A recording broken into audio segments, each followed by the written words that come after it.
का फैसला। Election commission ने आरओज की ट्रेनिंग रोक दी। हाई कोर्ट ने पंजाब में इंतखाबात के लिए इंतजामी अफसरों को आरओज लगाने का 11 दिसंबर का नोटिफिकेशन मुअत्तल कर दिया। जस्टिस अली बाकिर नजफी ने पीटीआई की दरखास्त पर आरओज तैनाती मुअत्तल करने का फैसला सुनाया। मामला लार्जर बेंच की तश्कील के लिए चीफ जस्टिस को इरसाल। तहरीरी फैसले में लिखा, इलेक्शन कमीशन को शफाफ इंतखाबात के लिए तमाम उम्मीदवारों को मुसावी मौका देना होता है। मौजूदा सूरत हाल में इलेक्शन शायद जमहूरियत के लिए मतलूबा नताइज ना दे सकें। इलेक्शन कमीशन के फैसले के कौमी सतह पर असरात होंगे। अगर बड़ी पार्टियां नताइज कबूल ना करें तो सब जाया हो जाएगा।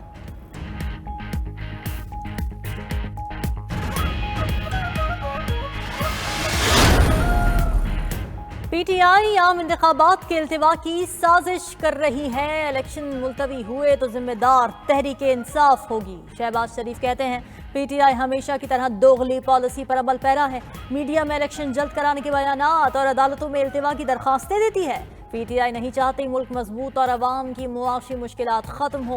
फैसल करीम कुंडी ने कहा, 8 फरवरी को इंतखाबात होना इंतहाई ज़रूरी है। हालात जैसे भी हों, इलेक्शन मुलतवी नहीं होने चाहिए। फिरदौस आशिक अवान ने कहा, पीटीआई की दरखास्त पर तरबियत रुकने से इलेक्शन मुलतवी हो सकता है। ब्यूरोक्रेट्स की तैनाती की मुखालफत पीटीआई का शर्मनाक ताखीरी हरबा है। फैसल सब्जवारी बोले, पीटीआई इलेक्शन से भाग रही है, अदालत से फौरी रिलीफ मिला। हम इलेक्शन का इल्तवा नहीं चाहते, chairman PTI barrister Gohar Ali का दावा। कहा, आज इलेक्शन का शेड्यूल आना था लेकिन जारी नहीं किया गया। डिस्ट्रिक्ट अफसरों को आरओज नहीं बनाया जा सकता, इससे धांधली का खदशा है। रिटर्निंग अफसर हमेशा अदलिया से लिए जाते रहे हैं। सिविल जजेस या सेशन जजेस से आरओज लिए जाएं। अब भी उम्मीद है इलेक्शन मुकर्रर वक्त पर होंगे। मजीद कहा, पीटीआई को दीवार से लगाने की कोशिश की जा रही है।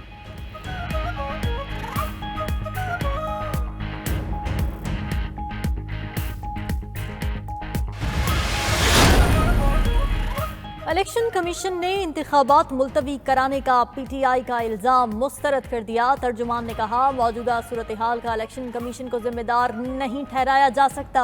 8 फरवरी को इंतखाबात कराने के तमाम इंतजामात मुकम्मल हो चुके। डीआरओज और आरओज की तैनाती के बाद ट्रेनिंग भी शुरू कर दी थी। पीटीआई ने डीआरओज और आरओज की तैनाती चैलेंज की। मुअत्तली के बाद की सूरत हाल पर गौर जारी, जल्द लाहे अमल तय किया जाएगा।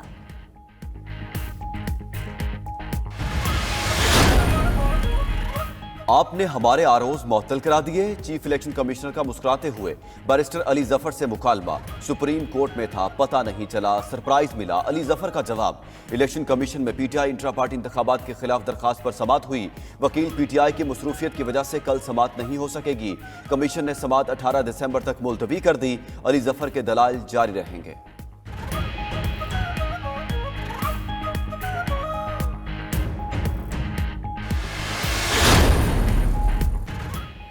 दुश्मनी मुझसे थी तो अवाम के चूल्हे क्यों बुझा दिए गए? लाडले को लाकर पाकिस्तान को किस जुर्म की सजा दी गई? साबिक वज़ीर आज़म नवाज शरीफ का कौम से खिताब, बोले उनके दौर में इलाज मुफ्त था, अब दवाएं नापैद हैं। IMF को खुदा हाफिज कह दिया था, पाकिस्तान को फिर क्यों तबाही में धकेला गया? पाकिस्तान को फिर क्यों दहशतगर्दी का गढ़ बना दिया गया? उन पर तमाम मुकदमात जाली थे। अदालत ने सब इल्जामात से बरी कर दिया। उनके खिलाफ शर्मनाक खेल के तमाम किरदार बेनकाब हो चुके। उन्हें सिजिलियन माफिया और गॉडफादर की गालियां दी गईं। तवील अरसा जेल में रहे। नवाज शरीफ सब्ज बाग नहीं दिखाता, जो कहता है करता है। अवाम 8 फरवरी को खुशहाल पाकिस्तान का फैसला जरूर सुनाएंगे। सरबराह बलोचिस्तान अवामी पार्टी खालिद मक्सी ने डीआरओज और आरओज की तकर्री का नोटिफिकेशन मुअत्तल होना इंतखाबात सबूताज करने के मुतरादिफ करार दे दिया। कहा, इंतखाबी शेड्यूल आने के करीब हाई कोर्ट का फैसला हैरान कुन है। इंतखाबात इल्तवा का शिकार हो सकते हैं। चेयरमैन सेनेट सादिक सिंजरानी बोले, कोशिश है मसाइल को उलझाएं नहीं सुलझाएं। बलोचिस्तान की महरूमियां एक बार चेयरमैन बनने से खत्म नहीं हो सकती।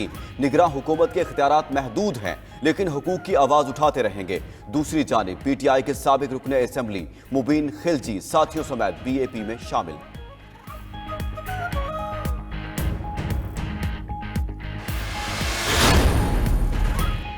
शौकत अजीज सिद्दीकी बरतरफी केस सुप्रीम कोर्ट में समाअत बराह रास्त नशर की गई। अदालत की शौकत सिद्दीकी को फैज़ हमीद और दीगर अफराद को फरीक बनाने की इजाज़त। चीफ जस्टिस फाइज ईसा की सरबराही में 5 रुकनी लार्जर बेंच ने समाअत की। चीफ जस्टिस ने कहा, तबाही ये है, शख्सियात को बुरा नहीं कहते और इदारे को बुरा कहते हैं।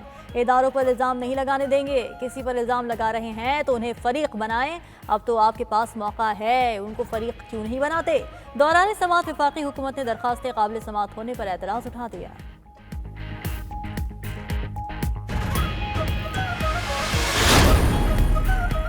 सुप्रीम जुडिशल काउंसिल की जस्टिस मुजाहिर नकवी को जवाब जमा कराने के लिए 1 जनवरी तक मोहलत। 1 जनवरी 2024 के बाद कोई मोहलत नहीं दी जाएगी। जस्टिस मुजाहिर की ओपन समाअत की दरखास्त भी मंजूर की गई। चीफ जस्टिस काजी फाइज ईसा की जेर सदारत जुडिशल काउंसिल का इजलास हुआ। जस्टिस मुजाहिर नकवी के खिलाफ शिकायत का जायजा लिया गया। पाकिस्तान बार काउंसिल की जस्टिस मुजाहिर नकवी को मजीद वक्त देने की मुखालफत। चीफ जस्टिस काजी फाइज ईसा ने कहा, कोई नहीं चाहता अपने साथी जजेस से सवाल जवाब करे। बदकिस्मती से ये तकलीफ दे काम उनके हिस्से में आया। जुडिशल काउंसिल में केस की समाअत 11 जनवरी तक मुलतवी।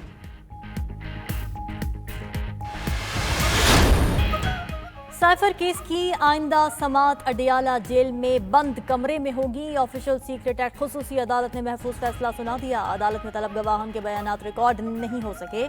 प्रोसिक्यूटर रिजवान अब्बासी ने मौक़िफ़ अपनाया, साइफर सीक्रेट था तो समाअत भी इन कैमरा होनी चाहिए। दूसरी जानिब इस्लामाबाद हाई कोर्ट ने साइफर ट्रायल फौरी रोकने की इस्तदा मुस्तरद कर दी। जेल ट्रायल के लिए कानूनी अमल पूरा न होने की दरख्वास्त पर FIA को 20 दिसंबर तक नोटिस जारी।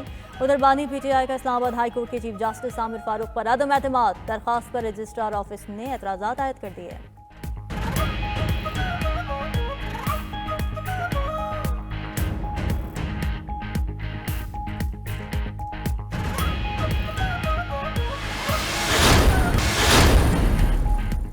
Army chief general Syed Asim Munir का पेंटागन का दौरा। अमरीकी वज़ीर दिफा से मुलाकात की। आर्मी चीफ और अमरीकी वज़ीर दिफा की मुलाकात में खित्ते की सिक्योरिटी की सूरत हाल पर तबादला ख्याल। तर्जुमान पेंटागन के मुताबिक मुलाकात में दो तरफा दिफाई ताउन बढ़ाने पर भी बातचीत हुई। PTI के वकील रहनुमा शेर अफजल मरवत लाहौर हाईकोर्ट के करीब से गिरफ्तार। पुलिस ने शेर अफजल मरवत को हिरासत में लेकर पहले थाना मुजंग में रखा था। शेर अफजल को 3 MPO के तहत बाद में कोट लखपत जेल मुंतकिल कर दिया गया।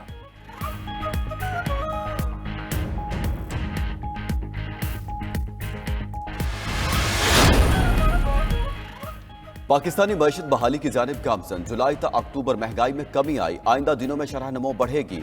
एशियाई तरक्याती बैंक की आउटलुक रिपोर्ट जारी। मजीद लिखा कि महंगाई में कमी की वजह मालियाती नज़्मो ज़ब्त है। खुराक और खाबाल की बेहतर दस्तयाबी भी महंगाई में कमी की वजह बनी।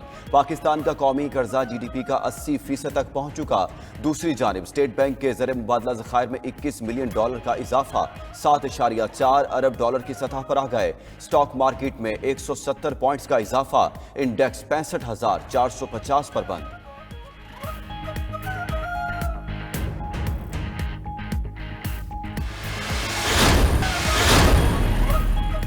कंटोनमेंट बोर्ड्स की प्रॉपर्टी टैक्स वसूली रोकने के मुतालिक फैसला 30 दिन के लिए मुअत्तल। सिंध हाई कोर्ट ने कंटोनमेंट बोर्ड्स की प्रॉपर्टी टैक्स वसूली को गैर कानूनी करार दी थी।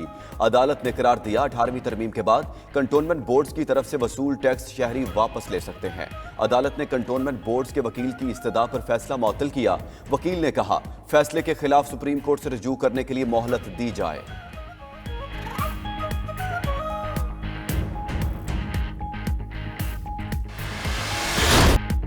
निगरान वज़ीर आला पंजाब मोहसिन नकवी से फिलिपाइन की सफ़ीर मारिया गिनेस एम सर्वेंटिस की मुलाकात। नर्सिंग, फार्मास्यूटिकल और मेडिकल के शोबों में ताउन के फ़रोग पर तबादला ख्याल। पंजाब पुलिस और फिलिपाइन की पुलिस के दरमियान पेशा वराना महारतों के तबादले के इम्कानात का जायजा। दूसरी जानिब निगरान वज़ीर आला पंजाब की आवाम के लिए एक और सहूलत। ड्राइविंग टेस्ट में फेल शहरी 42 के बजाय 15 दिन बाद दोबारा टेस्ट दे सकेंगे। मोहसिन नकवी ने सूबे भर में कम अज़ कम उजरत की अदायगी यकीनी बनाने का हुक्म भी दे दिया।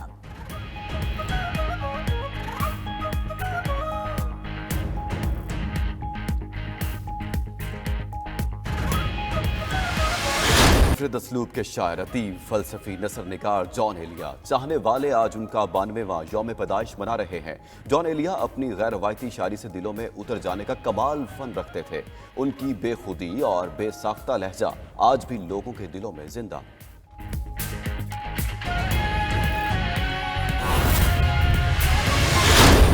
नगर अनजान डगर का प्यारा हूँ, आवारा हूँ।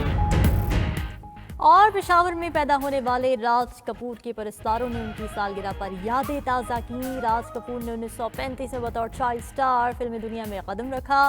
राज कपूर ने बॉलीवुड को कई मशहूर फिल्मों का तोहफा दिया।